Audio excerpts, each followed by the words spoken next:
હવે ઉદાહરણ 3.4 કોઈ કણનું સ્થાન સદિશ r બરાબર 3ti caret plus 2t square j caret plus 5k caret વડે અપાય છે જ્યાં t સેકન્ડમાં છે સહગુણકોના એકમો એવી રીતે છે કે જેથી r મીટરમાં મળે એ કણના વેગ અને પ્રવેગ શોધો બી ટી બરાબર 1 સેકન્ડ માટે વેગનું મૂલ્ય અને દિશા શોધો બરાબર।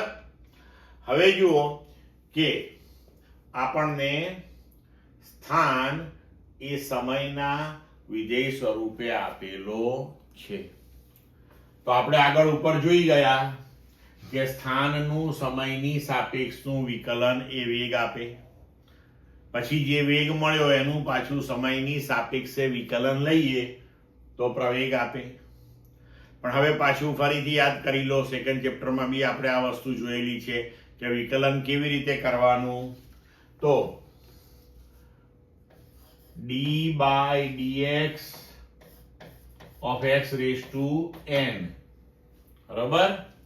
તો આનો આપણને જવાબ મળે છે n x raised to n minus 1 એટલે કે ઘાતાંક જે છે એ ગુણકમાં લેવાનો અને ઘાતાંકમાં 1 નો ઘટાડો કરવાનો એટલે આપણને વિકલન મળી ગયું કહેવાય। ક્લિયર?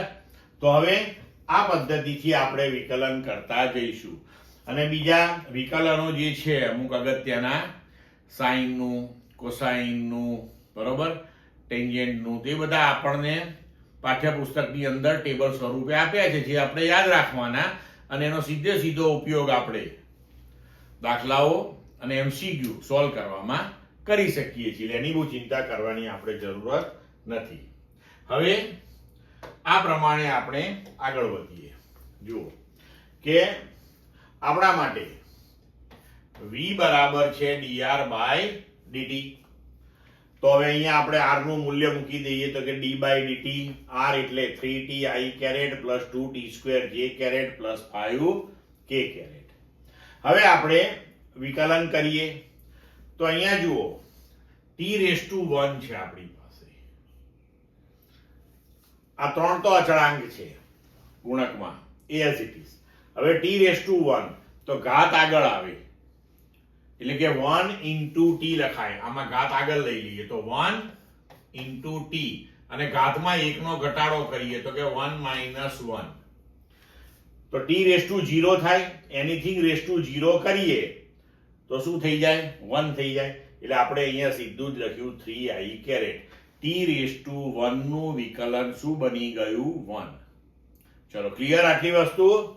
હવે બીજું પદ જોઈએ બરોબર તો જુઓ 2t સ્ક્વેર તો બે અચળાંક છે એને as it is રહેવા દઈએ t સ્ક્વેર તો ઘાત ગુણકમાં આવ્યો અને ઘાતમાં 1 નો ઘટાડો કરીએ તો t રેઝ ટુ 2 minus 1 તો હવે આ 2 અને આ 2 4 થઈ જશે t રેઝ ટુ 2 minus 1 એટલે t રેઝ ટુ 1 એટલે કે t થશે તો આનું વિકલન આપણે અહીંયા લખ્યું 4t। હવે અહીંયા જુઓ 5k કેરેટ એની સાથે t નથી બરોબર તો કોઈ પણ અચળાંક સ્વતંત્ર રીતે જ્યારે દાખલ થતો હોય ત્યારે તેનું વિકલન હંમેશા શૂન્ય થાય આ આપણે યાદ રાખવાનું। ક્લિયર એકદમ? તો હવે એનું વિકલન આપણે અહીંયા લખ્યું શૂન્ય એટલે આવતું નથી। તો આ થઈ ગયો આપણા માટે વેગ v કોઈ પણ t સમયે। હવે પ્રવેગ તો પ્રવેગ એટલે ફરીથી પાછું વેગનું સમયની સાપેક્ષનું વિકલન તો આ વેગ આપણને મળી ગયો છે બરોબર d by dt 3i caret plus 4t j caret. હવે આ જુઓ અહીંયા 3i કેરેટ એમાં પાછો સમયગાળો t આવતો નથી તો આ સ્વતંત્ર અચળાંક થઈ ગયો એનું વિકલન થઈ જશે શૂન્ય t રેઝ ટુ 1 નું વિકલન 1 થશે તો અહીં આપણો જવાબ થઈ ગયો 4j કેરેટ। ક્લિયર? તો હવે પ્રવેગ આપણને મળી ગયો કે 4 મીટર પર સેકન્ડ સ્ક્વેર, અને આ જે કેરેટ આવ્યું એટલે આપણે કહી શકીએ કે તે y દિશામાં છે. બરોબર. હવે આપણે v અને a શોધી નાખ્યા. હવે t બરાબર 1 સેકન્ડ માટે v નું મૂલ્ય અને દિશા નક્કી કરવા છે. તો હવે આગળ વધીએ. v નું સમીકરણ આપણી પાસે છે, t ના પદમાં છે. તો t બરાબર 1 સેકન્ડ પર વેગ કેટલો? તો કે વેગનું જે સમીકરણ છે એની અંદર t નું મૂલ્ય આપણે 1 સેકન્ડ મૂકી દઈએ.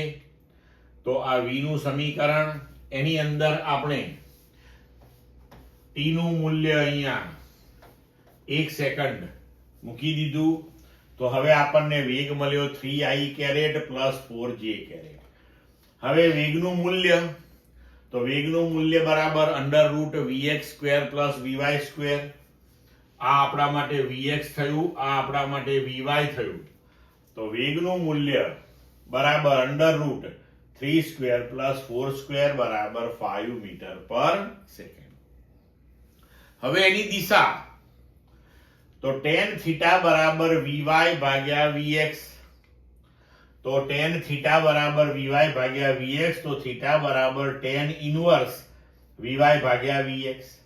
હવે tan ઇન્વર્સ 4/3. તો હવે આ મૂલ્ય જે છે 4/3 એ નેચરલ ટેન્જેન્ટના ટેબલની અંદર જોઈને તેને આનુષંગિક કયો ખૂણો મળે છે આપણને એ જોઈએ. તો એ જવાબ આવશે 53 ડિગ્રી. એટલે આપણે કહી શકીએ કે વેગની દિશા એ x અક્ષ સાથે 53 ડિગ્રી નો ખૂણો બનાવતી દિશામાં છે. ક્લિયર મિત્રો?